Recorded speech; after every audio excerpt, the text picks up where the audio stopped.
Salam damai sejahtera di dalam kasih Tuhan Yesus Kristus. Hari ini tepat tanggal 28 Oktober Indonesia merayakan Hari Sumpah Pemuda. Saudara, kemerdekaan Indonesia tidak lepas dari semangat anak-anak muda juga yang menyerukan satu tanah air, satu bangsa, satu bahasa Indonesia. Amin. Puji Tuhan, kita tetap berdoa saudara untuk negara kesatuan Republik Indonesia. Biar sungguh-sungguh Tuhan pakai pemimpin-pemimpin yang ada, pemimpin-pemimpin masa akan datang untuk membawa bangsa ini menjadi bangsa yang diberkati Tuhan. Bapak Ibu Saudara sekalian, minggu ini juga merupakan minggu terakhir bulan Oktober. Pak Hani setiap bulan memberikan subtema yang mengarahkan khotbah-khotbah di hari Minggu. Sehingga dengan demikian kita mendapatkan makanan rohani yang menguatkan kita. Sudah hari ini saya ingin menyampaikan satu kebenaran firman dengan subtema yang diberi bulan Oktober, Be Fruitful. Hari ini saya menyampaikan satu judul khotbah, The Strong Life. Satu kehidupan yang kuat. Bukan ditandai dengan otot-otot ya. Saya kemarin saudara waktu di blow rambut saya, tempat orang blow saya cerita, Bu ini ada teman saya yang jadi binaragawan. Waduh, six pack ya, kering sekali, sudah kulitnya benar-benar juara, baru aja meninggal dunia ya. Kenapa saudara? Mungkin ya saya nggak tahu ya, mungkin ada steroidnya atau apa-apa yang lain. Saudara, seringkali kita mementingkan tampilan yang di luar ya. Orang lebih rela buang uang supaya awet muda, kenceng dan sebagainya daripada mengobati yang di dalam ya. Yang di dalamnya berantakan enggak apa-apa asal yang luarnya kinclong-kinclong gitu ya. Nah, hari ini saya percaya Tuhan merindukan kehidupan kita menjadi satu kehidupan yang kuat, bukan hanya kelihatan dari tampilan luar. Firman Tuhan sudah dengan jelas berkata, manusia jasmani ini semakin merosot. Tapi manusia yang di dalam batinnya ini dapat diperbarui dari hari ke hari. Itu sebabnya yang menjadi sasaran utama adalah manusia yang di dalam ini. Amin, saudara. Bapak Ibu Saudara, salah satu contoh diberikan di dalam Alkitab mengenai hidup manusia digambarkan dengan sebuah pohon. Ya, saudara, kalau kita melihat pohon dengan ranting-rantingnya yang banyak, itulah ranting-ranting yang kemudian mengeluarkan daun dan bisa berbuah. Saudara, ranting-ranting itu menggambarkan keinginan manusia. Apakah manusia dalam hidup ini nggak boleh punya keinginan? Wah, kalau manusia sudah nggak punya keinginan, tandanya manusia itu sudah mati. Ya, coba saudara pernah ketemu sama orang stres, depresi yang berat, udah nggak punya keinginan. Saudara, dia nggak mau ketemu orang, dia nggak mandi, dia nggak juga angkat telepon, nggak mau saudara pergi ke tempat-tempat yang lain, makan tidur. Wah, udah nggak punya keinginan, udah mati sudah sebelum waktunya, depresi. Bersyukurlah di satu sisi kalau saudara masih punya keinginan, itu tandanya saudara masih hidup. Betul nggak?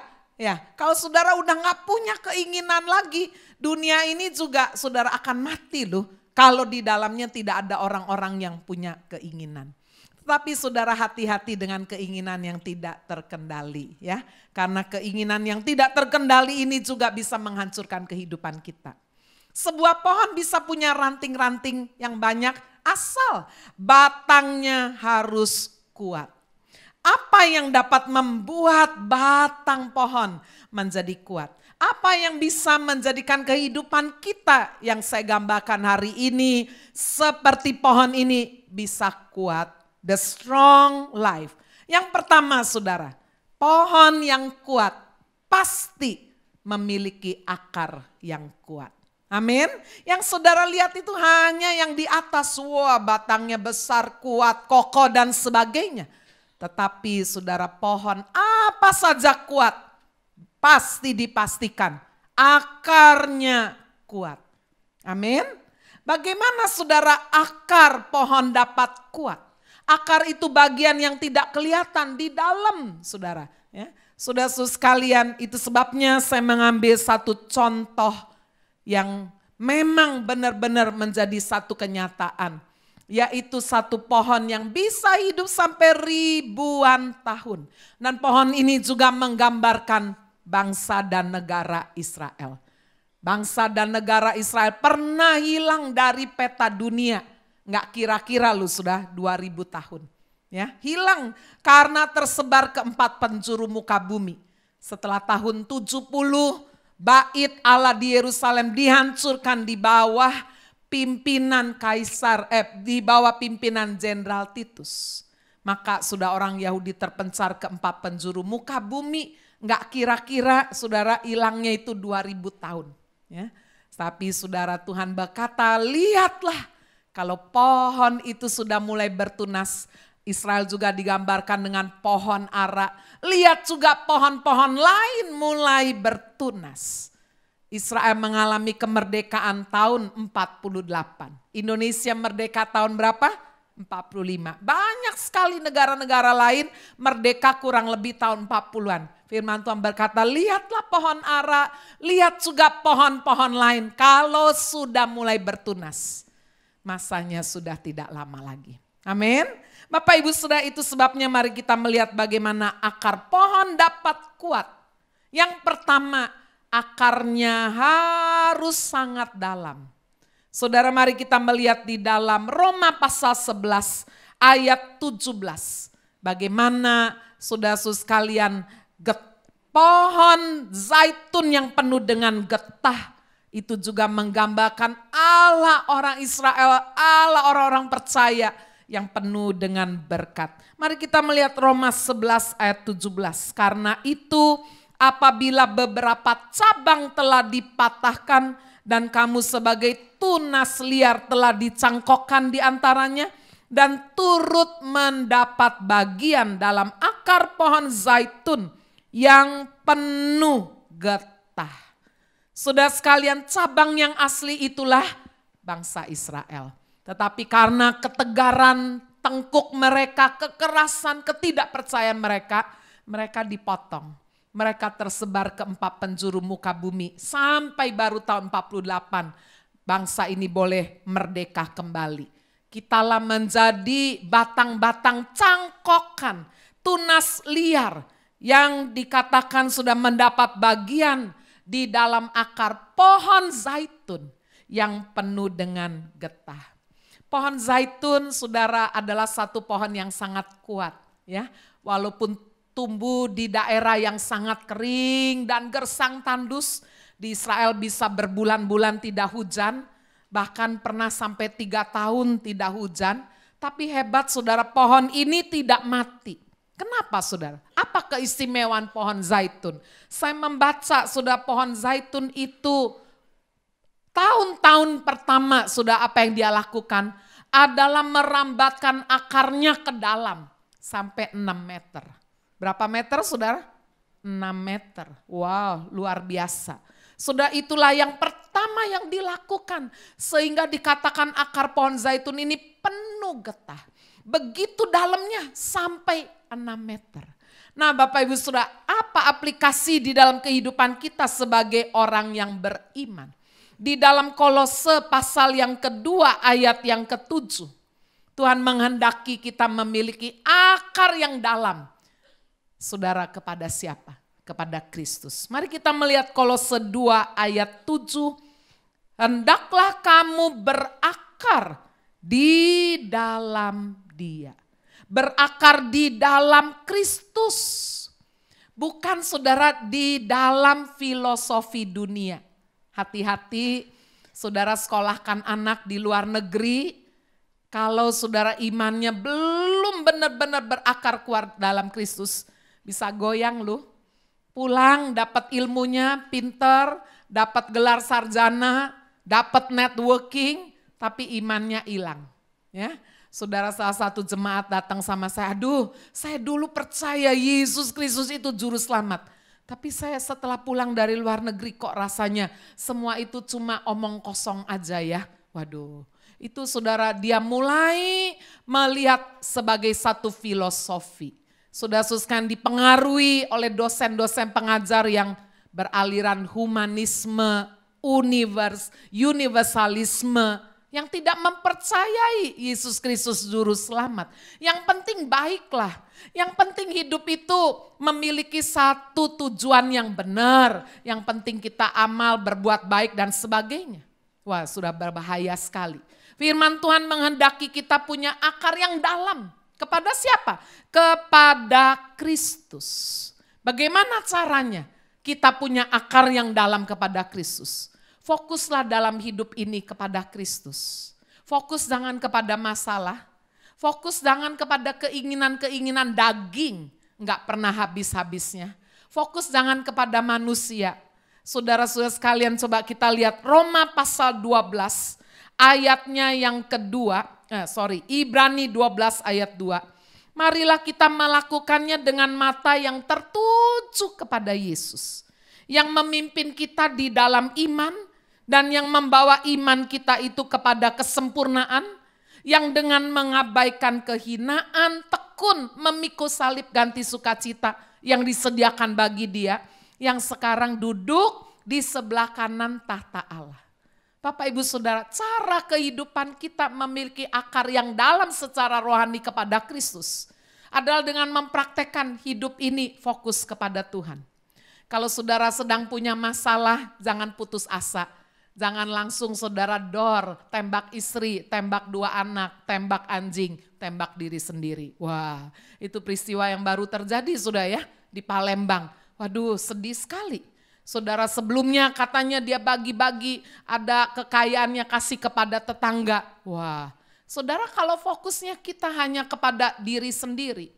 Istrinya sebelumnya katanya minta cerai, mungkin dia sedih. Ada masalah yang lain, aduh saya capek, saya sudah lelah. Ya, supaya anak saya juga gak susah saya tembakin dulu sebelum saya tembak diri sendiri. Itu fokusnya kepada apa sudah? Kepada persoalan. Tapi kalau fokus saudara kepada Kristus, waduh memang susah ya, waduh istri saya mau cerai ya, waduh anak saya gimana, waduh utang saya di bank banyak ya, aduh bunuh diri, jangan. Kalau bunuh diri nanti masuk mana, saya lebih bingung lagi nih, masuk neraka ini, aduh itu kekal loh, enggak saya pandang Yesus aja, enggak jadi, segala perkara dapat kutanggung dalam Kristus yang memberi kekuatan kepadaku. Amin, itu sudah contoh. Aplikasi kalau hidup saudara fokusnya itu kepada Kristus. Saudara kalau dalam hidup ini saudara ada masalah dengan ngomel, bersungut-sungut, marah-marah, sakit hati, jawab, bisa selesai enggak? Enggak, kalau gitu stop complaining. Jangan marah, jangan sakit hati, fokus kepada Kristus. Dia berkata apa? Serahkanlah segala khawatirmu dalam doa permohonan disertai ucapan syukur. Amin. Saudara, itu artinya fokus kepada Kristus. Fokus kepada perkataan Kristus. Jangan lihat manusia. Manusia itu gampang sekali mengecewakan. Ya, hari ini bilang kedelai, besok bisa bilang tempe lu sah. Bisa berubah-berubah. Bu, dia janji lu Bu mau ngawinin saya. Mau kasih bulan madu ke Eropa. Mana? Saya diputusin ini Bu. Wah ya, seorang remaja, ya bukan remaja ya, pemudi datang sama saya, stres, mau depresi nih. Saya bilang kamu jangan depresi. Bu saya udah umur 28, udah siap mau kawin, kok saya nggak dikawin Bu, mana janjinya bulan madu. Udahlah saya sedih, saya patah hati. Pandang kepada Kristus. Kamu baru 28, bangkit lagi. Kamu harus bisa bersyukur begini, untung belum kawin, saya ketemu dia selingkuh. Coba kalau sudah kawin, mau apa? Cerai gak boleh, anak udah ada. Coba pandang lagi kepada Kristus. Dudukkan masalah itu dengan baik. Tuhan bisa mempertemukan kamu dengan laki-laki suami yang lebih baik, takut Tuhan. Udah gak usah stres ya, fokus lagi kepada janji-janji firman. Iya, nah itu sudah. Ini penerapan hidup di dalam berakar dengan kuat, fokus kepada Kristus. Jangan lihat keadaan. Keadaan bisa mengecewakan kita. Waduh dulu enak ya, pada masa zamannya Pak Harto enak ya, kita tentu cien ya. Waduh sekarang nih susah, semua serba bersih. Nah ini sudah, Ini nanti saudara tidak bisa mendukung negara yang maju, saudara. Negara yang bebas korupsi. Kita harus mau, saudara sekalian, untuk boleh melihat keadaan dunia ini menurut kebenaran firman. Amin. Firman Tuhan berkata bahwa masa akhir, masa yang semakin sulit, bukan masa yang semakin mudah. Kita kembali fokus kepada Kristus. Ya memang saya tidak sebanyak dulu uangnya. Tapi makan kan tetap gitu-gitu aja ya, sehari 3 kali. Tidur ya hanya bisa 1 kali tidur itu di tempat tidur yang satu. Masa saudara bisa tak sekali tidur itu berada di Singapura sekaligus, di Trawas sekaligus berada di Bandung, berada di mana lagi, Hong Kong. Nggak bisa. Tidur ya gitu-gitu aja ya. Hanya berapa jam, 8 jam, ya sudah. Saudara, ketika kita fokus kepada Kristus, kita melihat bahwa apa yang ada di dunia ini sementara fana. Apa yang dijanjikan Kristus, itulah kekekalan. Amin. Itu sebabnya berakar dengan dalam. Saudara, akar yang kuat kedua disebabkan karena akar itu dirambatkan ke tepi air. Pohon zaitun, saudara, hidup di daerah yang sangat tandus. Itu sebabnya perlu merambatkan akarnya sampai 6 meter. Untuk cari apa sih, saudara? Cari air. Ya, karena kadang-kadang di tanah yang berbatu-batu itu, waduh, airnya dalam sekali. Tetapi sudah sebagian besar pohon-pohon tidak seperti pohon zaitun. Itu sebabnya syarat yang kedua, akar yang kuat. Harus saudara ada dirambatkan ke tepi air. Mazmur 1 ayat 3 firman Tuhan berkata, ia seperti pohon ditanam di tepi aliran air. Yang menghasilkan buahnya pada musimnya, tidak layu daunnya. Apa saja yang diperbuatnya berhasil. Amin. Manusia saudara 70% terdiri dari air. Saudara jangan main-main dengan tubuh kita loh. Saudara karena saking kepingin langsing, enggak makan, enggak minum, mati loh saudara nanti. Ya, saudara boleh mengurangi makan, tidak boleh mengurangi minum. Amin. Ya, kecuali saudara udah kena sakit tertentu. Karena ada sakit tertentu orang yang udah cuci darah katanya enggak boleh minum banyak-banyak ya. Nah itu kecuali, itu udah sakit tuh. Tapi kalau kita saudara yang sehat, yang umum-umum harus minum air. Amin. Jangan eman-eman air. Enggak, aku mau ngirit, enggak mau minum air. Waduh, jangan sudah. Yang lain diirit, minum air jangan ngirit. Amin. 70%. Kalau saudara kekurangan air bisa muncul berbagai macam penyakit. Kencing batu lah, ya, infeksi saluran kencing lah. Betul tidak saudara? Darahnya kental lah, macam-macam. Saya dulu saudara waktu masih jadi penginjil sering sakit infeksi saluran kencing. Waktu diperiksa dokter, dokter bilang aduh ini penyakitnya orang sibuk lupa minum katanya. Iya tak dok? Iya, kamu sibuk sampai lupa minum. Iya betul. Itu sebabnya saya sekarang berusaha kemana-mana. Ingat minum. Amin. Minum itu menyembuhkan loh saudara. Coba sudah sakit tenggorokan. Minum aja, sering minum. Tapi jangan es campur ya, es krim, teh manis. Nanti kemanisan kena diabetes loh. Pak Hani cerita kemarin ada seminar kesehatan jantung di sini. Dokter Ko dari Kuala Lumpur berkata, salah satu orang bisa kena penyumbatan jantung itu juga karena diabetes. Ya, suka manis. Saya kurang manis, sudah kurang suka manis. Karena sudah manis lah ya. Nah, saudara udah manis nggak perlu banyak minum gula lah. Saya dulu dari Jawa Barat itu kaget sudah lihat orang Surabaya apalagi orang Semarang. Udah makan teh ya, 1 ya. Saya juga bilang saya teh ya. Nggak tahu manis. Loh kenapa? Saya nggak pesen teh manis. Bu, kalau di Surabaya, di Jawa Timur, Jawa Tengah pesen teh otomatis gula. Gitu ya. Oh, kalau di Bandung, di Jakarta, saudara begitu duduk nggak usah pesen, dikasih teh tawar, gratis lagi. Kalau orang Surabaya nggak ada gratis ya, betul nggak saudara? Nah, kurangi saudara gula, supaya apa? Supaya tubuh kita sehat. Amin. Tambahkan terus air Supaya betul-betul sudah pembuluh darah di dalam diri kita menjadi bersih. Demikian juga secara rohani. Saudara-saudara sekalian, kita sebagai pohon harus benar-benar merambatkan hidup kita dekat air. Siapakah air yang hidup itu?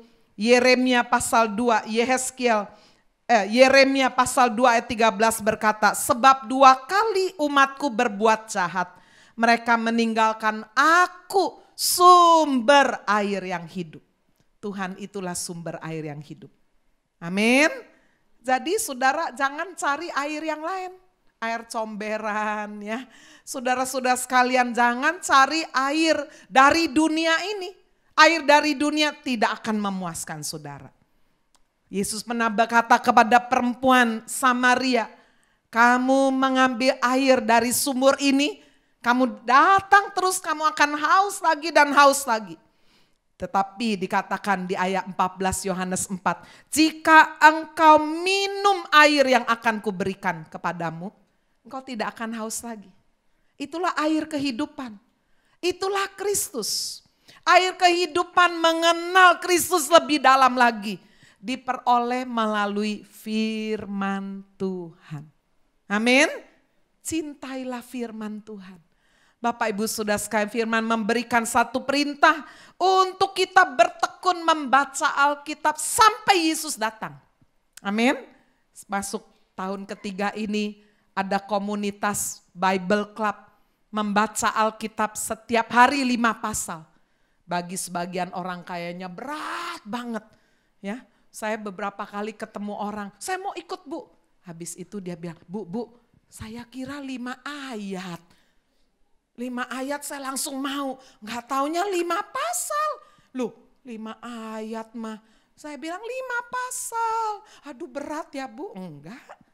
5 pasal paling lama 30 menit. Tapi nggak ngerti Bu, buat apa saya baca ayat-ayat yang saya tidak mengerti. Satu kali saudara ada seorang pemuda masukkan di surat kabar. Dia menulis begini. Buat apa ke gereja? Buat apa dengar firman Tuhan? Saya ke gereja, nggak ada satu pun firman Tuhan yang saya ingat. Jadi kesimpulannya, buat apa saya ke gereja? Buat apa saya baca Alkitab? Semua omong kosong. Karena apa yang saya baca, apa yang saya dengar, tidak ada yang saya ingat satupun. Gitu ngomongnya. Selama berhari-hari surat kabar itu, lalu dia bilang, ayo siapa yang berani menjawab saya, katanya. Enggak ada yang berani, enggak ada sudah. Sampai satu kali saudara ada seorang ibu tua, dia memberanikan diri. Saudara sekalian, dia ngomongannya itu ditulis. Dia berkata begini, hai anak muda, berapa usiamu? Mengapa kamu bisa jadi gede kayak begitu? Kamu pernah makan bukan? Pernah minum bukan? Apakah kamu ingat semua yang kamu sudah makan? Yang kamu sudah minum, kamu bisa ingat? Minggu lalu kamu makan apa coba? Coba, saudara ingat? Minggu lalu, kadang-kadang kemarin kita makan apa aja, lupa loh. Betul gak saudara? Pagi makan apa ya? Pokoknya makan wareg gitu loh ya. Siang makan apa? 2 minggu lalu, 3 minggu lalu, gak ingat. Apakah penting saudara mengingat makanan yang kita sudah makan, minuman yang kita sudah minum?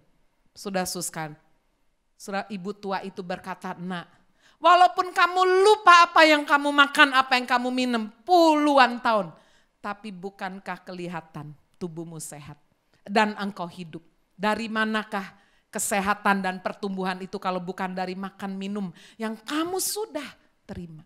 Demikian juga membaca Alkitab, itulah firman, makanan rohani, minuman rohani buat kita. Kita mungkin tidak bisa mengerti semua yang kita baca sekaligus. Kita mungkin tidak bisa ingat semua yang kita baca, yang kita dengar sekaligus. Tapi bukankah makanan minuman rohani itu menumbuhkan kita? Amin saudara, menguatkan kita. Firman itu yang pertama dikatakan adalah roti kehidupan. Pada saat Tuhan Yesus saudara dibawa oleh Roh Kudus ke padang gurun, dicobai iblis. 31 Oktober ini saya dan suami pamit ke Israel saudara ya. Saudara mau didukung doa? Nah nanti nanti didoakan ya. Saudara-saudara sekalian 48 orang full ini ya, pakai bus besar. Belum sempat diumumin saudara, perjalanan ke Israel tahun lalu udah penuh. Saudara, nanti saya pasti akan cerita oleh-olehnya ya. Semoga soal perjalanan ini baik, tahun depan kita akan adakan lagi. Yesus sudah pernah dicobai di satu gunung pencobaan. Saya pernah dibawa ke sana, bahkan pernah naik ke atas. Saudara, letaknya di daerah dekat kota Yeriko. Saudara, Yesus dikatakan tidak makan sama sekali 40 hari 40 malam. Tentu dia minum ya, tidak makan sama sekali, minumnya secukupnya. Setelah rasa lapar yang luar biasa, datanglah iblis penggoda. Bukankah kamu anak Allah? Ubah dong batu ini jadi roti. Saudara, kalau di daerah padang gurun, kering lagi tandus, tidak hujan, itu batu-batunya ketutup debu. Warnanya tidak hitam seperti batu di Indonesia, kan hitam ya. Itu batunya warnanya itu putih, kuning-kuning gitu dari jauh sudah. Kayak roti manis itu sudah ya, roti kekuning-kuningan. Jadi sudah iblis berkata apa, udah bentuknya udah mirip kayak roti, ubahlah batu-batu ini menjadi roti. Apa jawab Yesus? Dia berkata dalam Matius 4 ayat 4, ada tertulis, manusia hidup bukan dari roti saja, tapi dari setiap firman yang keluar dari mulut Allah. Amin. Firman Tuhan ini roti kehidupan buat kita. Kalau saudara nggak makan tiap hari, agak aneh juga kalau saudara bisa hidup tidak makan secara firman Tuhan. Karena manusia terdiri bukan hanya dari jasmani yang kelihatan. Manusia terdiri juga dari bagian yang tidak kelihatan, roh dan jiwa ini. Harus dikasih makan. Yaitu firman Tuhan. Roti kehidupan itulah yang menguatkan kita. Amin. Firman juga digambarkan sebagai madu yang manis. Saudara, madu itu fungsinya bagus sekali loh ya. Dia bisa membetulkan sel-sel yang rusak. Dia bisa membalut saudara perut, saudara kalau sering sakit mah itu minum madu, air hangat, aduh bagus sekali. Saudara, firman Tuhan menggambarkan sebagai madu yang manis. Yehezkiel 3 ayat 3.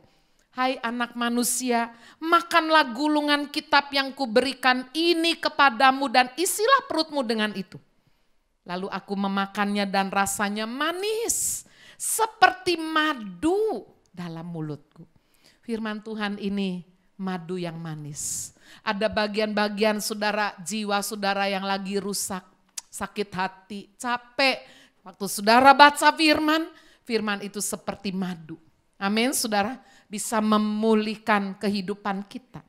Firman itu juga obat yang manjur.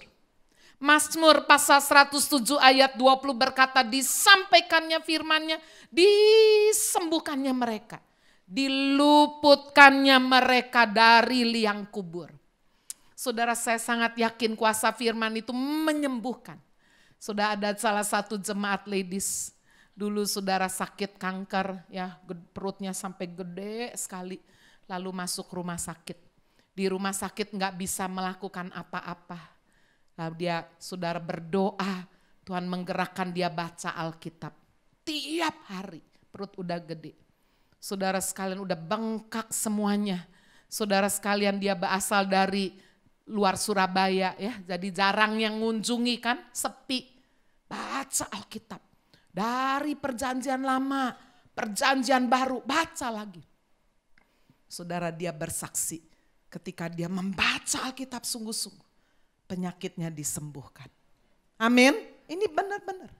Sudah di dalam komunitas Bible Club kami sering sekali dengar testimoni. Bagaimana ketika mereka membaca Alkitab sungguh-sungguh penyakitnya disembuhkan. Pendarahan berhenti. Tulang-tulang disembuhkan oleh Tuhan. Ini firman ya dan amin. Disampaikannya firmannya, disembuhkannya mereka. Dulu saya waktu masih mahasiswi, sebelum saya banyak memberitakan firman, saya menjadi pemimpin pujian. Saya percaya ada kuasa dalam pujian karena pujian itu firman Tuhan. Amin. Jadi kalau saya memimpin pujian, saya berdoa Tuhan kasih lagu-lagunya yang menyukakan hati Tuhan. Ya, Banyak WL sekarang milih lagu enaknya apa ya, enak apa ya, sing jemaat seneng. Salah saudara, yang Tuhan suka. Lo yang dipuji siapa sih? Tuhan. Jadi saya berdoa, saya cari waktu, Tuhan, Engkau mau lagu apa? Saya sangat percaya waktu pujian itu dinaikkan, kuasa hadirat Tuhan itu turun. Dan kalau hadirat itu turun menjamah, makanya saudara kalau memuji menyembah itu sungguh-sungguh. Ojo toleh-toleh, lampu akemen ya, TV akemen ya, itu orang itu lucu ya, meringis-meringis. Ojo, memuji sungguh-sungguh, menyembah itu sungguh-sungguh. Ada kuasa lu benar-benar dalam pujian. Saudara waktu membawa pujian penyembahan itu saudara kasih persembahan kepada Tuhan. Itu hadirat Tuhan turun. Kalau Tuhan turun saudara, dia itu bawa berkat-berkat semuanya. Termasuk berkat kesembuhan, termasuk berkat pemulihan. Amin. Dari situ cara kerjanya. Saudara bisa alami damai sejahtera. Makanya kenapa ada orang menyembah Tuhan itu bisa sampai nangis-nangis. Nangis tidak selalu identik karena banyak masalah loh. Cik, jangan nangis, udah banyak. Enggak, aku nangis bukan karena masalah. Aku terharu, Tuhan begitu baik. Amin. Ya, ini sudah sungguh-sungguh. Firman itu obat. Ketika saudara tidak tahu jalan, aduh rasanya mana jalan yang kutempuh. Firman itu pelita bagi kehidupan kita. Mazmur 119 ayat 105. Firman itu pelita terang bagi jalanku. Saudara tidak tahu mana yang harus saudara pilih, kiri, kanan, depan. Coba doa lalu baca firman. Tuhan pasti bicara. Ya, jangan kayak orang dunia lagi bingung carinya ciamsi sudah. Ya, carinya tukang kuamnya, kecek-kecek, cerak. Loh ya, kuamnya modern saudara cenderung cari apa? Sopo sing bisa nubuatan ya. Nah saudara kita tidak anti nubuatan. Tapi jangan bergantunglah. Ada ya puji Tuhan, tidak ada ya ojo dikejar. Jangan mau jual rumah cari hamba Tuhan. Bu, Pak, tolong doakan. Rumah saya dijual atau tidak ya. Aduh kok membebani hamba Tuhan sih saudara. Ya, kalau saudara memang mau jual aja, Tuhan sertai, Tuhan pertemukan saya dengan pembeli yang tepat, gitulah. Masa mau jual rumah harus tanya, ya. Nanti lama-lama hari ini saya pakai baju apa ya, tolong tanya sama Tuhan. Aduh ngerepoti saudara. Ya. Firman itu pelita, amin. Dia terang bagi jalan hidup kita. Jalan hidup saudara lagi gelap, baca firman, baca. Firman itu bisa jadi rema. Firman itu bisa bicara, ini jalan katanya. Berjalanlah ke kiri, ke kanan. Saya tiba-tiba diingatkan satu ayat. Coba kita lihat saudara bagaimana Tuhan itu sanggup berbicara bagi kita semua. Untuk menunjukkan satu jalan yang tepat bagi kehidupan kita. Melalui firman-Nya. Melalui kita mau mendengar suara Tuhan dengan sungguh-sungguh. Mari kita melihat Yesaya pasal yang ke-50. Ayatnya yang ke-5. Tuhan Allah telah membuka telingaku. Aku tidak memberontak. Tidak berpaling. Ayat 4b. Setiap pagi dia mempertajam pendengaranku. Untuk mendengar seperti seorang murid. Amin sudah. Dia mau berbicara kepada kita. Dia mau menunjukkan jalan kepada kita. Jalan yang sungguh-sungguh. Itu sebabnya Bapak Ibu Saudara sekalian, firman itu sungguh-sungguh bagian yang tidak boleh terpisahkan dalam hidup kita. Saudara di pesawat, di mobil, nunggu anak sekolah, daripada main game cetak-cetak, udah, aduh ya, baca firman lah. Ya, saya di gadget saya juga ada Alkitab saya, kalau khotbah bawa ini bukan jawab WhatsApp ya, ya. Ada ilustrasi, ada catatan khotbah saya, semua ada di sini. Ya, saya baca Alkitab, saya menikmati merenungkannya. Sebab firman itu adalah pedang bermata dua. Amin. Ibrani pasal 4 ayat 12 berkata firman itu hidup, kuat, tajam, lebih tajam daripada pedang bermata dua manapun, menusuk amat dalam sampai bisa pisahkan jiwa dan roh, sendi-sendi dan sumsum, sanggup membedakan pertimbangan dan pikiran hati kita. Hebat sekali firman Tuhan. Saudara, saya sebagai pembawa firman sungguh-sungguh mengaminkan firman ini bukan hanya untuk jemaat, untuk saya juga. Amin. Saya dulu waktu sedang menghadapi satu lembah kekelaman. Karena saya sudah bernasar Tuhan, walaupun ada masalah, saya akan tetap setia menyampaikan firman. Jadi saya tetap berangkat sampaikan firman.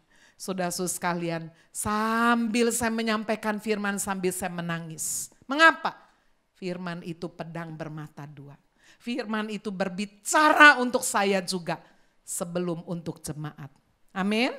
Saudara, kemarin saya menerima email dari seorang hamba Tuhan yang saya tidak pernah kenal. Dari Sumatera sana, dari desa. Namanya lupa saudara ya. Saya minta staf saya, dia masuk ke websitenya Happy Family. Saudara bisa berkirim email loh di website Happy Family, boleh tanya-tanya. Nanti staf akan melanjutkannya. Jadi saudara, pendeta ini dari daerah Sumatera, dari kampung. Lalu dia menulis email kira-kira begini. Pak Hani dan Ibu Agnes yang saya hormati, kira-kira begitu.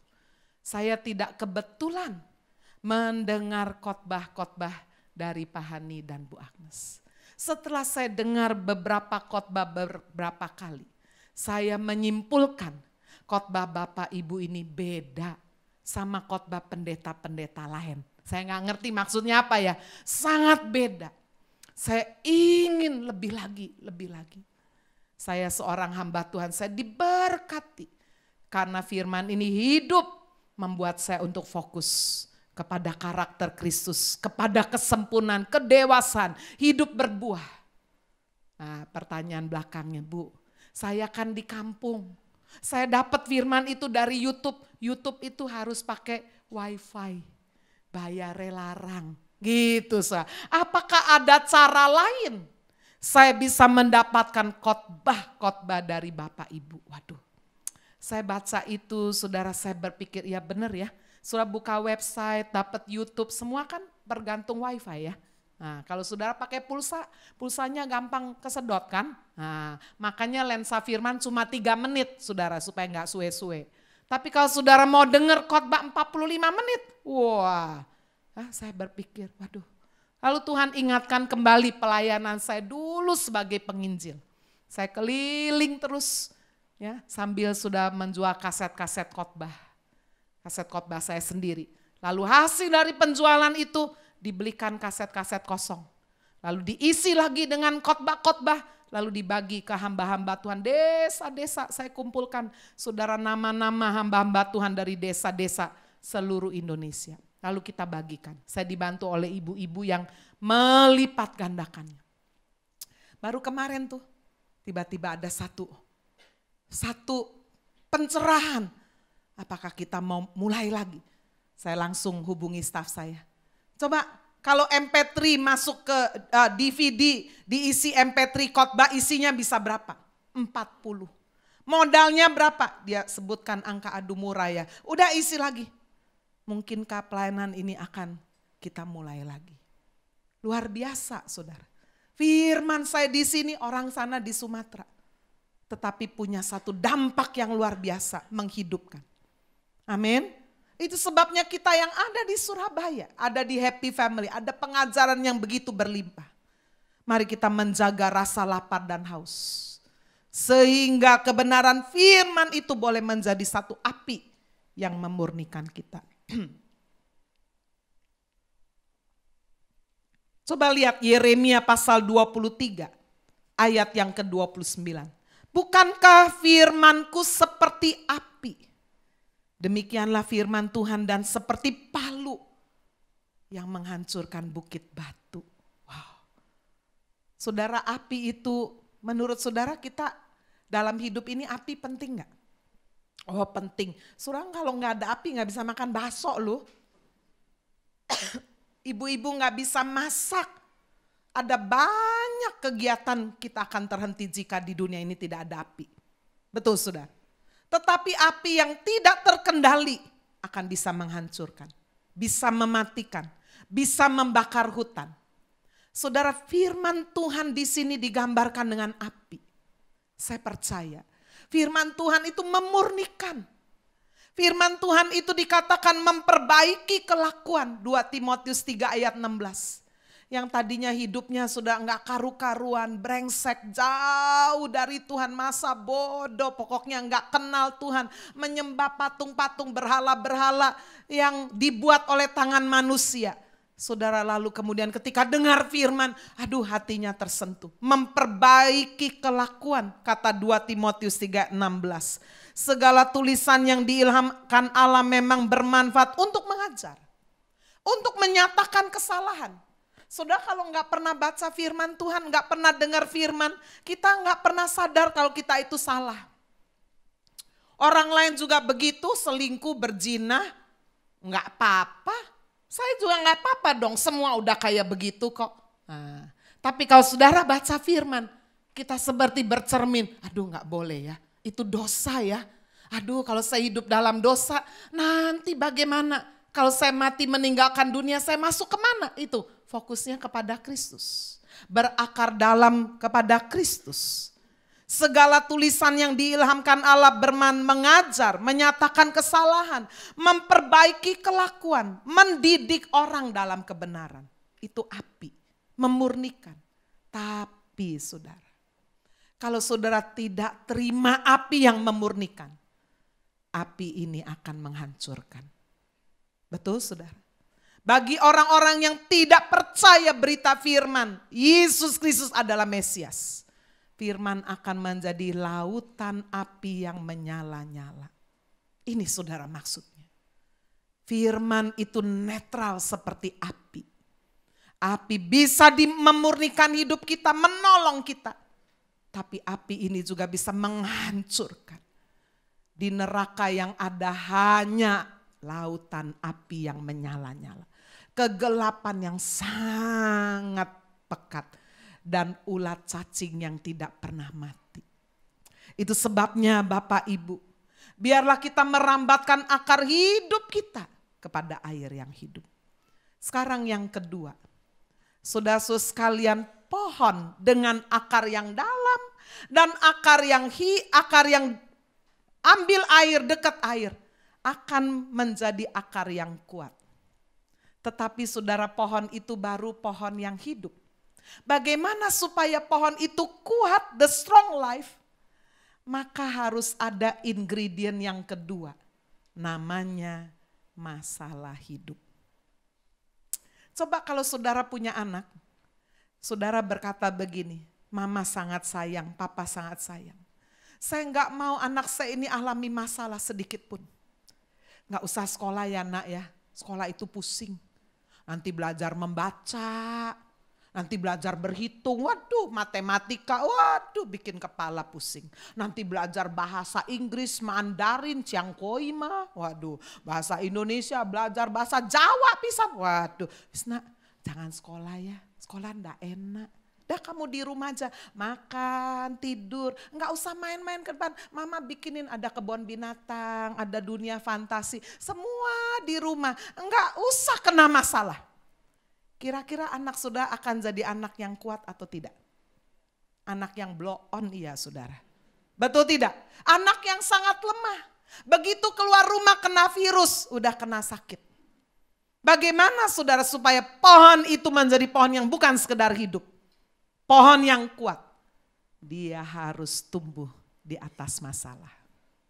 Amin. Saya mengambil contoh satu pohon, namanya Metusaleh. Coba tunjukkan pohonnya. Pohon ini tumbuh saudara di atas ketinggian 3050 sampai 3350 meter. Di atas pegunungan Amerika Serikat di bagian barat. Siapa yang menemukan pohon Metusaleh ini? Seorang ilmuwan tahun 1957, namanya Edmund Schulman. Edmund Schumann memeriksa pohon ini luar biasa. Umurnya 5.000 tahun, bongkolnya kuat sekali, enggak mati-mati, masih bisa tumbuh. Sehingga dia kasih nama Metusaleh. Saudara, nama Metusaleh ambil dari Alkitab. Siapa Metusaleh? Orang yang paling tua di dunia ini. Umur berapa Metusaleh usianya? Wah, Paulus Gunawan nih hafal. 969 tahun. Saudara mau hidup 969 tahun? Nah ya, makanya jangan anti saudara kalau ada orang bilang, ojo sakit, ojo sakit. Coba bayangin kalau orang gak pernah sakit loh. Sehat terus, lah gak mati-mati apa saudara? Kalau hidupmu 969 tahun gimana? Cucumu is mati, cicitmu is mati. Ya, canggahmu is mati, kamu hidup terus. Wah, enak juga kan? Ya, Metusaleh hidup 969 tahun. Kejadian 5 ayat 27. Saudara, pada waktu diperiksa, diteliti, diselidiki ini oleh Edmund Schumann. Apa yang menyebabkan pohon ini sangat kuat? Dia menyimpulkan, lingkungan ganaslah yang menjadi salah satu faktor sehingga pohon-pohon termasuk Metusaleh ini Bristol cone ya namanya, pohon Bristol cone ini. Ini menjadi faktor yang sangat penting pohon itu mampu bertahan hingga abad milenium ini. Tahukah saudara? Kemalangan, pergumulan hidup, penderitaan adalah proses yang dipakai oleh Allah untuk mendatangkan kebaikan dalam hidup kita. Amin. Amin. Kalau begitu nanti saya doakan ya. Saudara, coba kita lihat di dalam Roma pasal yang kelima. Roma pasal yang kelima ayat yang ketiga sampai dengan ayat yang keempat. Membawa kita memahami sungguh-sungguh saudara, bagaimana persoalan penderitaan membuat kita tekun. Bukan hanya itu saja, kita malah bermegah juga dalam kesengsaraan kita. Karena kesengsaraan menimbulkan ketekunan. Dan dikatakan ketekunan menimbulkan tahan uji. Dan tahan uji menimbulkan pengharapan. Saudara, karena ada persoalan, ada penderitaan, ada keadaan yang tidak baik. Itu membuat kita berani menghadapi kenyataan dalam hidup ini. Tidak sendirian, bersama Yesus. Di dalam Yohanes pasal 16 ayat 33, Tuhan Yesus sendiri berkata, dalam dunia ini kamu menderita penganiayaan. Ada masalah, tapi kuatkan hatimu. Sebab aku telah mengalahkan dunia ini. Amin. Yesus ngomong begini saudara, dia benar-benar melakukan janjinya. Saudara, hanya Yesus yang berkata bahwa kamu tidak akan ditinggalkan sendirian. Aku akan menyertai kamu, dikatakan Matius 28 ayat 20b. Aku menyertai kamu senantiasa sampai kepada akhir zaman. Aku sekali-kali tidak akan membiarkan engkau dan aku sekali-kali tidak akan meninggalkan engkau. Ini janji Tuhan luar biasa. Saudara bisa mengandalkan papa, mama, istri, suami. Menurut saudara lebih baik mana? Suami mati dulu atau istri mati dulu? Hah? Lebih baik mana? Ojo mati bu, dua-duanya, ya itu ideal. Kau pilih salah satu. Buat anak lebih baik mana saudara? Langsung mama hidup terus. Papa mati dulu ndak papa. Ini sih ngomong soalnya mama saudara ya. Tapi memang survei membuktikan. Kalau mamanya mati dulu, papanya kawin lagi. Cepet banget saudara. Belum 1 tahun. Loh. Iya bu, aku enggak tahan bu. Kata firman Tuhan diambil 1 Korintus 7. Daripada hangus, aku lebih baik kawin lagi. Baru 3 bulan lu istrinya mati. Udah gandengan, udah kawin. Kawinnya enggak berani di HFC soalnya ditanya. Hah 3 bulan kawin? Waduh. Itu kalau istrinya mati dulu. Tapi enggak semua laki-laki begitu sudah ya. Saya dulu punya teman di Bandung ya. Pada waktu istrinya melahirkan anak yang kedua, Tidak lama setelah itu istrinya meninggal dunia. Dia gak kawin lagi sampai matinya loh, umur 70 tahun lebih kemarin. Hebat ya. Itu namanya very very limited edition. Tapi kalau papanya mati dulu biasanya istri lebih kuat. Betul saudara. Ya. Tapi saudara kesimpulannya Pak, jangan mengandalkan manusia. Mau papa, mama, istri, suami meninggal dulu, jangan mengandalkan manusia. Hanya Yesus yang berkata, aku tidak akan meninggalkan kamu selama-lamanya. Amin. Ya, jadi kalau pasangan hidup kita mati lebih dulu, gak usah kepahitan. Memang itu sesuatu yang alami. Semua orang tidak akan hidup selama-lamanya di dunia ini. Kematian hanya menjadi pintu gerbang menuju satu kehidupan yang baru yang kekal selama-lamanya. Ada satu janji yang luar biasa. Kamu tidak akan dibiarkan yatim piatu. Roh Kudus akan dicurahkan, akan menjadi penolong yang menyertai kamu selama-lamanya. Aduh indah sekali. Itu yang membuat saya waktu saya menjadi penginjil masih muda tidak takut. Ada Roh Kudus menyertai saya, menolong saya selama-lamanya. Tuhan menjadi penolong. Ibrani 13 ayat 6. Sebab itu dengan yakin kita dapat berkata, Tuhan adalah penolongku, aku tidak akan takut. Apakah yang dapat dilakukan manusia terhadap aku? Amin saudara. Aduh luar biasa. Ini janji Tuhan membuat kita Pak, bukan hanya berakar di dalam Kristus, tetapi membangun hidup kita juga di dalam Kristus. Kolose pasal yang kedua ayat 7.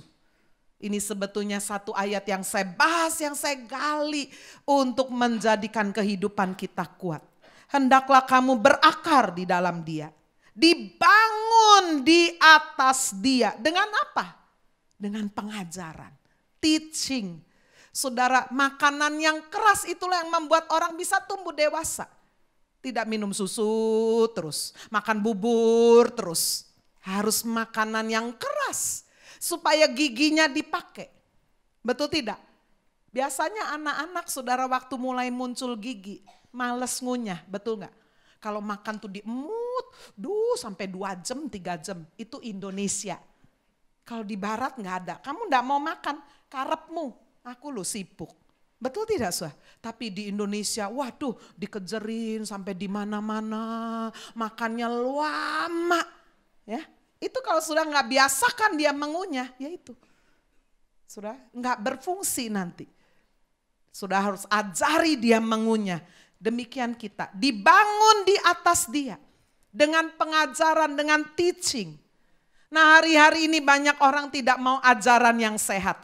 2 Timotius pasal 4 ayat yang ketiga. Akan datang waktunya orang tidak dapat lagi menerima ajaran sehat. Ya, persis ya, zaman sekarang orang lebih senang makan yang tidak sehat. Saudara tanya anak saudara coba, paling senang makan yang tidak sehat. Coba anak saudara dikasih nasi sama kerupuk sama kecap aja, makannya lahap enggak? Lahap. Coba makan yang sehat, lama kunyahnya. Itu sudah. Sudah 31 Oktober ini saya dan rombongan pergi ke Israel. Kami akan mengikuti satu jalur yang agak berbeda dengan ke Israel biasanya.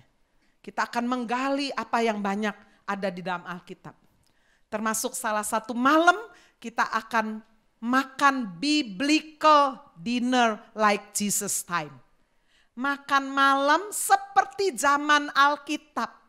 Waduh, saya bayangkan saudara waktu saya diceritain tua pasti Hao Tse Sen Chin Ping ini makannya ya.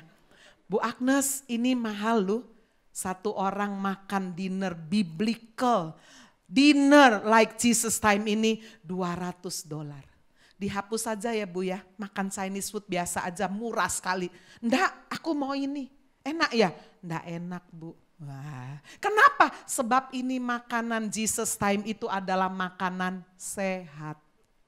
Jangan harapkan ketemu babi hong di situ. Enggak ada saudara ya, enggak ada. Itu saudara makanan sehat, $200 tuh berapa saudara? Satiau. Benar enggak? Makan opo ini? Ojo dilek-lek saudara ya. Waduh kunyah baik-baik itu. biblical dinner like Jesus time. Makanan sehat. Banyak dari kita nggak suka makanan sehat. Nggak ada rasanya, nggak enak. Wah ya, kita suka yang kriuk-kriuk. Wah itu ya. Sama sudah. Pengajaran yang sehat banyak orang nggak suka. Aduh enggak mari-mari nih Bu Agnes kalau khotbah ini ya. Pengajaran itu tajam keras gitu. Aku suka yang santai Bu. Sing ngakak-ngakak sampai perut. Oh ya sekali-sekali boleh sudah ya. Kalau terus menerus saudara nanti tidak dewasa. Amin. Makanan sehat sangat dibutuhkan. Melalui pengajaran yang sehat itulah iman kita bertambah teguh. Lihat Kolose 2:7. Hendaklah kamu berakar di dalam Dia, dibangun di atas Dia. Hendaklah kamu bertambah teguh dalam iman yang telah diajarkan kepadamu. Saudara, makanan sehat kadang-kadang harus dipaksakan. Betul tidak? Betul? Itu sebabnya saudara harus ikut training. Training itu saudara adalah ciri khas gereja Happy Family. Tahun 2003 bulan April kami mulai gereja ini. Bulan Mei kami sudah mulai kelas basic training. Saya menyusun sendiri saudara bahan itu. Sampai enggak tidur-tidur. Buku-buku di depan saya. Supaya apa? Supaya kasih pengajaran yang sehat. Amin. Dari kelas basic training selesai 11 kali pertemuan. Masuk Holy Spirit training. Saya juga susun itu. Enggak tidur-tidur. Bandingkan semua supaya yang sehat. Setelah itu pakai buku healing. Itu lulus saya master counseling, saya pakai buku itu. Kemudian susun family training bersama Pak Hani. Susun itu. Supaya apa? Supaya kita terima pengajaran yang sehat. Amin. Sehingga ketika ada badai, persoalan, angin, topan datang. Karena saudara sudah biasa ada di dalam keadaan yang sulit, kita sudah punya pupuknya yang bagus, pohon itu cuma goyang-goyang aja, tidak roboh. Itu tujuan pengajaran yang sehat. Amin. Itu sebabnya saudara, mari kita mau menjadi orang yang kuat. Ketika sungguh berakar dengan dalam, berakar sudah dekat tepi air, dan tidak takut ketika masalah datang. Karena kita percaya kita tidak sendirian. Yang paling akhir, mari kita melihat Kolose 2 ayat 7 bagian terakhir. Hendaklah hatimu melimpah dengan syukur. Amin. Jangan lupa, ucapan syukur itu vitamin tiap hari harus diminum. Bangun pagi, nyanyi sudah. Nanti saya minta Dave nyanyikan ada mujizat dalam bersyukur. Amin. Firman Tuhan berkata, serahkan segala khawatirmu dalam doa, permohonan disertai ucapan syukur. Ada mujizat, damai, sejahtera Allah akan datang dalam hidup kita. Melampaui akal budi kita. Amin. Sudah ada masalah apa? Serahkan dalam doa. Saudara-saudara sekalian, seorang teman baik juga pelayan Tuhan. Pernah naro di hubungan rumah di Etik ya. Itu saudara emas, jam-jam mahal suaminya, cuanse-cuanse. Taruh di situ supaya apa? Supaya aman. Sampai berapa tahun lupa. Bukan berapa tahun, sampai berapa bulan lupa. Satu kali ada tikus mati. Duh bau ya, cari sampai ke hubungan itu Etik itu dibuka. Ketemu sudah bangkai tikusnya. Ingat, ada, coba cari umplungnya, hilang. Waduh, dia bilang, itu jantung saya kayak copot satu. Cat. Gimana ini? Umplung isinya saudara deposito, ya, emas, jam-jam Rolex yang mahal-mahal, di situ semua. Waduh, gimana ini? Suami istri, kamu sih salah, kamu salah. Istrinya rohani. Tuhan, aku serahkan khawatirku dalam doa disertai permohonan dan ucapan syukur. Aku percaya Tuhan pasti ketemu. Saudara yang bisa tahu orang yang di hubungan kira-kira kan orang dalam ya. Tapi siapa ini? CCTV nggak ada. Masa di kamar pasang CCTV lah tidur ketahuan lah. Jadi siapa ini? Doa. Istrinya berdoa, Tuhan saya percaya. Engkau Allah yang hidup, matamu di mana-mana. Aku minta Tuhan karena ini masa krisis, ini kejadian tahun 98. Duitku juga wis nggak ada Tuhan, itu loh. Saya minta dalam nama Yesus Tuhan, supaya orang yang ngambilnya ini nggak bisa makan enak, nggak bisa tidur nyenyak. Tuhan ingat no terus mukaku Tuhan. Kembali no umplung itu Tuhan dalam nama Yesus. Tiap hari loh doa terus. Disertai Pak ucapan syukur. Saya bersyukur, percaya Tuhan. 6 bulan kemudian datang saudara. Siapa ternyata yang ngambil? Tukang beneri listrik.